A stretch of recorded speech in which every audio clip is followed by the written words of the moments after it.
Hello dear students, today our topic of study is arithmetic progression. Basically beta there are three type of progression: arithmetic progression, geometric progression and harmonic progression. आज बेटा हम first start करेंगे कि arithmetic progression क्या होता है। बेटा कोई भी ऐसी एक सीरीज़ जिसमें हर एक नेक्स्ट टर्म अपनी प्रीवियस टर्म से कनेक्टेड है इन टर्म ऑफ एडिशन और सब्ट्रैक्शन, मीन से जो अगली टर्म है जहाँ तो वो कुछ ऐड करके आ रही है, जहाँ तो वो कुछ सब्ट्रैक्ट करके आ रही है, तो बेटा हम उसको क्या बोलते हैं, अर्थमेटिक प्रोग्रेशन बोलते हैं। इसकी जो जनरल सीरीज़ है बेटा वो है ये A plus D, A plus 2d, A plus 3d and so on A plus n minus 1 into D. आप ध्यान से देखो बेटा हर एक टर्म में डी ही ऐड कर रहे हैं। ए में ऐड करा डी तो वो ए प्लस डी बन गया, फिर से डी ऐड करेंगे ए प्लस 2d बन गया, फिर से डी ऐड करेंगे वो ए प्लस 3d बन गया एंड सो ऑन, लास्ट तक वो डी कैरी करेगा।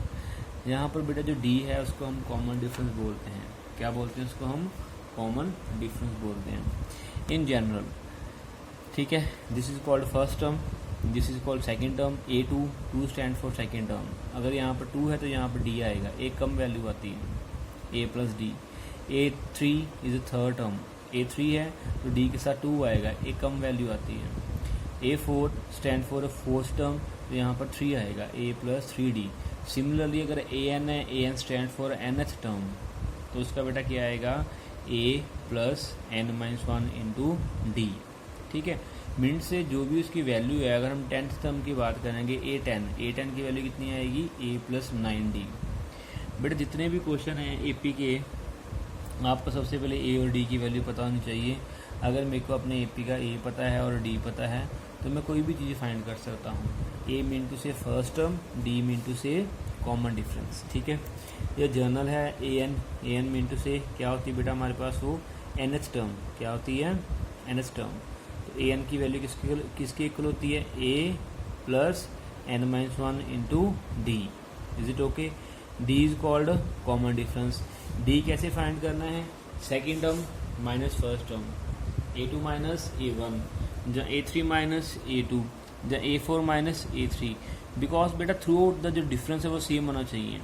You can check any two consecutive terms को सब्ट्रैक्ट करके हम देख सकते हैं कि जो D है वो क्या आना चाहिए, सेम होना चाहिए। ठीक है बेटा जी, क्वेश्चंस करेंगे तभी आपको थोड़ा क्लियर होएगा। अभी SN stand for a sum, SN stand for a sum of n term. इसके दो फॉर्मूले हैं। जो फर्स्ट है वो है n/2 bracket 2a plus n minus 1 into D, और जो एक और है वो है n/2 a plus l। a stand for a first term, l stand for a last term. Is it okay? तो दिस इज ओवर सीरीज। आपको थोड़ी एग्जांपल देख समझा रहा हूँ कि AP कैसे होती है। देखो 2, 5, 8, 11, 14 एंड सो ऑन। आप ध्यान से देखो बेटा हर एक टर्म जो है पिछली टर्म से कनेक्टेड है, बिकॉज हर एक टर्म में हम 3 ऐड कर रहे हैं। थ्रू आउट 3 ऐड होएगा। अगर किसी भी टर्म में 3 के अलावा कुछ 4 या 5 ऐड हो रहा तो वो AP नहीं है। AP का जो कॉमन डिफरेंस है, जो D है, वो सेम रहता है। 2 प्लस 3 5, 5 प्लस 3 8, 8 प्लस 3 11, 11 प्लस 3 14। ठीक है, जो फर्स्ट टर्म है उसको हम बेटा A बोलते हैं। तो हमारे पास A की वैल्यू कितनी आ गई है, 2 आ गई है। D stand for common difference, तो D की वैल्यू कितनी आएगी, 5 माइनस 2, A2 माइनस A1। जहाँ हम ऐसे फाइंड कर सकते हैं A3 माइनस A2। देखो सभी में 3 आएगा, जैसे मर्जी फाइंड कर सकते हो। ठीक है, A4 minus A3, this is the first term. A1, A2, A3, A4, A5 and so on, term चलती जा रही है। तो सेकंड एग्जांपल बेटा हमारे पास जो सीरीज है वो ये है 100, 90, 80, 70, 60। यहाँ पर हमारी A की वैल्यू कितनी है, 100। D हमारा क्या होगा, कॉमन डिफरेंस 90 माइनस 100, 90 माइनस 100 कितना आ रहा है, -10। तो D की वैल्यू बेटा नेगेटिव भी आ सकती है और D की वैल्यू पॉजिटिव भी आ सकती है। जैसे पिछले क्वेश्चन में D की वैल्यू कितनी थी, 3, that is a positive term, और इस क्वेश्चन में D की वैल्यू कितनी है, -10। हम हर एक टर्म को -10 -10 -10 -10 करते जा रहे हैं through out. Is it okay बेटा? क्लियर है? A2 माइनस A1 का फंडा। तो बेटा ऐसे ही जितने भी हम पहले क्वेश्चन करेंगे आपने सबसे पहले ए और डी ही फाइंड करना होता है कि क्वेश्चन का ए कितना आ रहा है, क्वेश्चन का डी कितना आ रहा है आपके पास। ठीक है जी। नेक्स्ट वाला क्वेश्चन मैंने बनाया है, दिस इज ओवर एपी। ठीक है, इस एपी का आपने क्या फाइंड करना है, A7 and S5। A7 stand for 7th term, कौन सी टर्म है ये, 7th टर्म। और S5 का मतलब क्या है, sum of 5 terms, sum of 5 terms, S5। ठीक है जी। तो ये देखो कैसे सॉल्व करेंगे। सबसे पहले मैंने फर्स्ट टाइम ए होती है वो मैंने लिख लिया, ए की वैल्यू कितनी है 5। तो डी हम देखेंगे 9 - 5 कितना आएगा, 4 आएगा। 13 - 9 भी 4 आएगा, सभी का 4 आ रहा होगा बेटा। तो डी की वैल्यू कितनी आएगी, 4 आ गई। अब A7 का मतलब है, जैसे मैंने आपको यहाँ पर बताया था कि जो उसके बेस में वैल्यू होएगी उससे कम डी के साथ मल्टीप्लाई करना है। अगर A3 है तो हमारे पास आएगा A + 2D। अगर A4 है तो A + 3D, बिकॉज ये फॉर्मूला है ना बेटा AN। जहाँ पर जो आप n की वैल्यू पुट करोगे, मान लो 11, तो यहाँ पर कितना आ जाएगा, 11 - 1 10 बन जाएगा। ठीक है, एक कम वैल्यू डी से मल्टीप्लाई होती है। अब मेरे यहाँ पर आंसर में हमने फाइंड करना है A7। तो A7 की वैल्यू कितनी आएगी, A + 6D। और मैंने अब यहाँ पर बेटा A और D की वैल्यू पुट करनी है और मेरा आंसर आ जाएगा। A की वैल्यू कितनी है 5, D की वैल्यू कितनी है 4। वैल्यू पुट कर दी मैंने यहाँ पर, सॉल्व करके मेरा कितना आंसर आ गया 29। इसका मतलब इसकी जो 7th टर्म वो कितनी होगी, 29।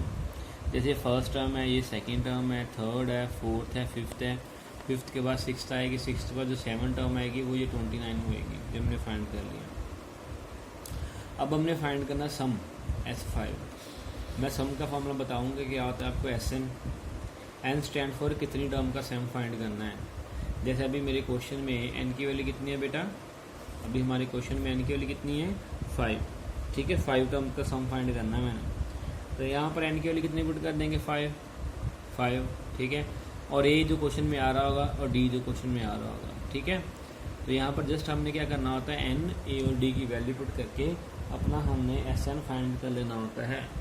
Is it okay. तो ये देखो बेटा SN मीन से S5 5/2। ठीक है जी, 5/2 यहाँ पर मैंने डायरेक्ट लिख दिया, मैं थोड़ा स्टेप इसको एलेबोरेट करता हूँ। 5/2 2a plus n - 1 into D. ठीक है, n - 1 इंटू डी। आप फॉर्मूला लिख लो, फॉर्मूले वैल्यू पुट कर दें, n/2 2a plus n - 1 into D. देखो 2a की वैल्यू कितनी है 5, मैंने पुट कर दिया। n की वैल्यू कितनी है 5, मैंने पुट कर दिया। ठीक है ना, हमारे पास a भी कितना था 5 और n भी कितना 5, क्योंकि मैं सम ऑफ 5 टर्म्स फाइंड कर रहा हूँ। Is it okay. तो यहाँ पर a की वैल्यू पुट कर दी, यहाँ पर n की वैल्यू पुट कर दी और यहाँ पर d की वैल्यू पुट कर दी। ठीक है जी, 5 2 ज़ा 10, 5 - 1 4, 4 4 ज़ा 16 और बाहर n की वैल्यू कितनी आएगी, n आएगा। बेसिकली आपको सम के फॉर्मूले में a, n और d को पुट करना होता है, और मैंने यहाँ पर थोड़ा डायरेक्ट लिख दिया था, उसको थोड़ा सा मैंने अभी एक्सप्लेन कर दिया कैसे ये मेरा आया।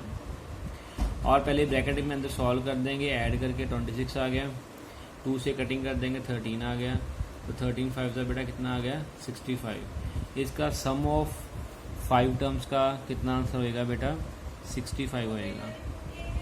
समझ लग गया बेटा सभी को। अब बेटा इस क्वेश्चन को ध्यान से समझना। इस क्वेश्चन में क्या है, कहता है which term in the AP 5 2 -1 ठीक है इज -22। कहता है इस टर्म की कौन सी टर्म ऐसी होएगी जो -22 बन जाएगी। कौन सी का मतलब है कि ये 10th टर्म होएगी, जहाँ 11th टर्म होएगी, जहाँ 12th टर्म होएगी, जहाँ कौन सी टर्म होएगी। यहाँ पर हमने n की वैल्यू फाइंड करनी है।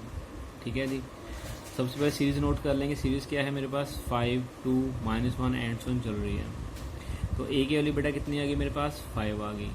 d बेटा देखो, हम ध्यान से देखो, d माइनस कर रहे हैं -3 d की वैल्यू कितनी आ गई आपके पास -3 आ गई।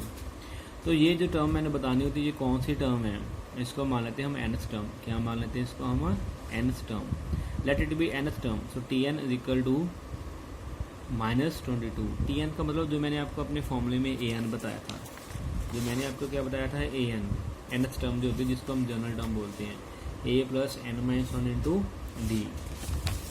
ठीक है जी, तो वैल्यू पुट कर दी a + n-1 d equal to -22। और बेटा यहाँ पर आपने a की वैल्यू पुट करनी है और यहाँ पर आपने d की वैल्यू पुट कर देनी है। जब a और d की वैल्यू पुट कर देंगे सिर्फ n ही बचेगा मेरे पास।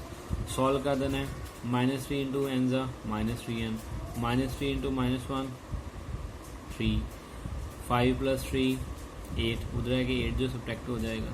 ठीक है, इज इट ओके बेटा। सॉल्व करने के बाद आपके पास कितनी वैल्यू आ रही है, यानी कि 10।